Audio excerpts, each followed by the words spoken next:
ஆண்டவரும் இரட்சகருமாக இயேசு கிறிஸ்துவின் இனிய நாமத்தில் உங்கள் யாவருக்கும் அன்பின் வாழ்த்துக்களை தெரிவித்துக் கொள்கிறேன். அருமையான தேவ பிள்ளைகளே, புதிய நாள் புதிய நம்பிக்கை, new day new hope daily devotion மூலமாய் இந்த நாளில் கூட உங்களை சந்திப்பில் நான் மிகுந்த மகிழ்ச்சி அடைகிறேன். அல்லேலூயா. பாருங்கள், இப்போ தான் இந்த 2025 வருஷம் துவங்கின போல் இருக்குது. 7 மாதங்களை கர்த்தர் கன்னிமைகளை போல் நம்மளுக்கு நடத்தி வந்துட்டார்ல. இந்த 7வது மாதத்தின் கடைசி நாள். ஆமேன். இந்த ஆல்மோஸ்ட் பாதி வருஷத்தை முடிச்சுட்டு இன்னொரு மாதத்தை கூட காண கர்த்தர் கிருபை செய்து இந்த 7வது மாதத்தில் அற்புதமாய் நம்மளை நடத்தி வந்தார் அல்லவா. எவ்வளோ நல்ல ஆண்டவரில். உடனே சில கடினமான பாதைகள் வந்திருக்கலாம், சோர்வுகள் வந்திருக்கலாம். தேவப்பிள்ளையில் சோர்ந்து போகாதீங்க. அழைத்தவர் உண்மையிலவர், நிச்சயமாக அவங்களை அற்புதமாக நடத்த உண்மையிலவர் இருக்கிறார். ஆனால் நாம் எப்படி இருக்கிறோம்? நாம் என்ன செய்யணும்? கொலோசியர் 3ஆம் அதிகாரம் 15ஆம் வசனங்களை வாசிக்கும்போது கொலோசிய சபைக்கு அப்போஸ்தலனாகிய பவுல் இப்படியாய் ஒரு வார்த்தையை சொல்லுகிறார். வாசிக்க கேட்போம். தேவ சமாதானம் உங்கள் இருதயங்களில் ஆள கடவது. இதற்கென்றே நீங்கள் ஒரே சரீரமாக அழைக்கப்பட்டு இருக்கிறீர்கள். நன்றி அறிதல் உள்ளவர்களுமாய் இருங்கள். ஆமே, நன்றி அறிதல் உள்ளவர்களாயிருங்க. அதுக்கு முன்னாடி சொல்றாரு, தேவ சமாதானம் உங்கள் இருதயங்களால் ஆள கடவுது. இன்னைக்கு நிறைய பேருக்கு நிறைய குழப்பங்க, பயங்க, நிறைய சமாதானம் இல்லாத ஒரு என் வாழ்க்கையில் இது நடக்கல, அப்படி ஆயிடுமா, அப்படி பல விதமான போராட்டங்கள் இருக்கிறோம். தேவப்பிள்ளையில் அதெல்லாம் விட்டுட்டு நம்ம என்ன பண்ண, ஆண்டவருக்கு உண்மையாக நன்றி அறிதல் உள்ளவர்களாக இருங்க. அன்றே இந்த 7 மாதங்கள் கன்னி நிமிகளை போல காத்திருந்து 7வது மாதம் கடைசி நாளில் கொண்டு வந்திருக்கிற அல்லவா. யோசித்து பாருங்கள், எத்தனை விபத்துகள், எத்தனை கடினமான சூழ்நிலைகள். நடக்கும்போது விபத்து நடக்குது, ஜீவனுக்கு கேரண்டி இல்லை. எந்த வாகனத்தில் எதில் பிரயாணம் பண்ணாலும் விபத்துகள். 2 வீலரில் போனாலும் ஆக்சிடெண்ட்டு, 4 வீலரில் போனாலும் ஆக்சிடெண்ட்டு, ட்ரெயினில் போனாலும், ஃப்ளைட்டில் போனாலும், கப்பலில் போனாலும், தேவப்பிள்ளை எல்லா விதத்துலையும் ஒரு கேரண்டி இல்லை. ஆனால் இன்றைக்கி ஆண்டவர்களை ஜீவனை கொடுத்து இன்றைக்கி அவர் நம்மளை வாழ வைத்திருக்கிறனா எத்தனை பேரை கிருபை தானே அது. ஹல்லேலூயா. அதனால தான் ஆண்டவர் சொல்ல, நன்றி அறிதல் உள்ளவராக இருங்க.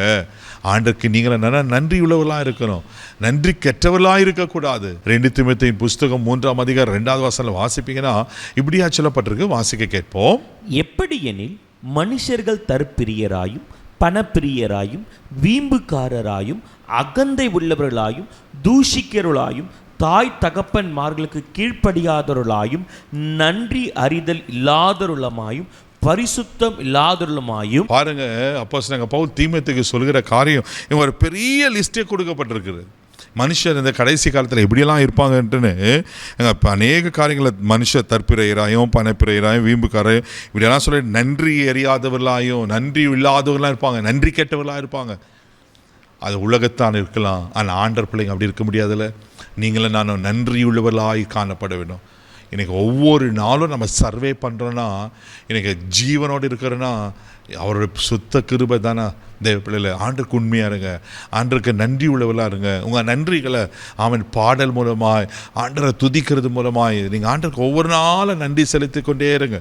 நீங்கள் சமைக்கும் போது, வீட்டில் இருக்கும்போது, வேலை செய்யும் போது, எல்லா காரியங்களும் ஆண்டவரே இப்படிப்பட்ட ஒரு வாழ்க்கை கொடுத்தேரோ உமக்கு நன்றி, ஆமேன், இப்படிப்பட்ட ஆமேன் உயர்வுகளை கொடுத்தே உமக்கு, எல்லாவற்றுக்கும் ஆண்டருக்கு நன்றி சொல்லிகிட்டே இருங்க. இதேபோல் வேதத்தில் அழகான ஒரு சம்பவத்தை பார்க்கணும். லூக்கா எழுதின சுவிசேஷம் 17ஆம் அதிகாரம் 17ஆம் வசனங்களை வாசிக்க கேட்போம். அப்பொழுது இயேசு, சுத்தமானவர்கள் 10 பேர் அல்லவா, மற்ற 9 பேர் எங்கே? பாருங்க, இயேசு கிட்ட 10 குஷ்டரோகிகள் வராங்க. 10 குஷ்டரோகிகள் ஆண்டவர்களை பரிபூர்ணமான சுகத்தை பெற்றுக்கொள்றாங்க. ஆனால் நடக்கிற காரியங்க, ஒரே ஒரு நபர் மட்டும் திரும்பி வந்து ஆண்டவருக்கு நன்றி சொல்லிட்டு போகிறான். ஆண்டவரே நான் சுகமாயிட்டேன்னு. அப்போ தான் ஆண்டவர் கேட்பார், மற்ற 9 பேர் எங்கே? நீங்கள நானும் அந்த 9 பேர் பட்டியலில் இருக்கக்கூடாது. தேவப்பிள்ளையில் நம்ம ஒரு நபராய் நன்றியுள்ளவர்களாய் காணப்படணும். இந்த 25வது வருஷத்தில் இந்த 7வது மாத கடைசி நாளுக்கு கத்தை கொண்டு வந்திருக்கிறல்லவா. எத்தனை மன உளைச்சல் வந்திருக்கோம், சோர்வுகள் வந்திருக்கோம். இந்த வருஷம் மாத்திரம் இல்லை, உங்கள் வாழ்நாளை திருப்பி பாருங்கள். இத்தனை ஆண்டுகள் எவ்வளோ அழகாக நம்மளை கத்தை நடத்தி கொண்டு வருகிறல்லவா. ஆண்டருக்கு நன்றி உள்ளவர்களாக இருங்க. உலகத்தான போல நன்றி இல்லாதவர்களாக நாம் இருக்கக்கூடாது. ஆமேன். நன்றி உள்ளவர்களாக இருந்து ஆண்டருக்கு ஒவ்வொரு நாளும் நன்றி சொல்லுவோம். ஆண்டரை துதித்து ஆராதித்து பாடுகளை பாடி ஆண்டர் செய்த மகத்துவங்கள் எல்லாம் ஆமேன் யோசித்து நினைத்து ஆண்டருக்கு நன்றி சொல்லுங்கள். இன்னும் உங்கள் வாழ்க்கையில் ஆசீர்வதிக்கப்படுவீங்க, இன்னும் நீங்கள் உயர்த்தப்படுவீங்க. இந்த நாளில் உங்களுக்கு கிடைத்த இந்த வாய்ப்புகளை இந்த நாள் முழுதும் ஆண்டவரே இந்த மாதம் முழுவதும் என்னை நடத்தினீரே, இந்த 7 மாதங்கள் கண்ணினிமைகளை போல பாதுகாத்தீரே, ஆண்டுக்கு நன்றி சொல்லுங்கள். நிச்சயமாக கர்த்தர் ஆசீர்வதிப்பார். கண்களை மூடி நாம் ஜெபிக்கலாம். அன்பு தகப்பனே, மக்க நன்றி சொல்லி துதிக்கிறோம், ஸ்தோத்திரப்பா. ஆண்டவரே, நாங்கள் அந்த 9 குஷ்டரோகிகளை போல நன்றி கெட்டவர்களாக இராதபடிக்கு அந்த ஒரு நபரை போல நன்றி உள்ளவர்களாய் உமக்கு இன்னைக்கு நாங்கள் நன்றி சொல்கிறோம்ப்பா. இந்த 7வது மாதத்தின் கடைசி நாளுக்காய் கூட உமக்கு ஸ்தோத்திரிக்கிறோம். நீர் எங்களுக்கு பாராட்ட எல்லா கிருபைகளுக்காக உமக்கு நன்றி சொல்கிறோம். அன்றே உமக்கு ஸ்தோத்திரம். இந்த நாள் முழுதும் கரம் பிடித்து நடத்தோம். இனி வர மாதங்களை வருடங்களை எங்கள் 1000 நாட்களை நடத்த நீங்கள் உண்மையிலவராக இருக்கிறபடியால் உமக்கு ஸ்தோத்திரப்பா. பொறுப்பெடுத்துகளும் இந்த நாள் முழுதும் உங்கள் தெய்வீக பாதுகாப்புக்கு, தெய்வீக சமாதானத்துக்கு நான் ஒப்பு கொடுக்குறேன். பாதுகாத்துக்கொள்ள வழி நடத்தும் இயேசுவின் மேலே ஜெபம் கிளம்புதாவே. ஆமென். ஆண்டவருக்கு நன்றி உள்ளவர்களாக இருங்க. ஆண்டவர்களை ஆசீர்வதிப்பார். God bless you.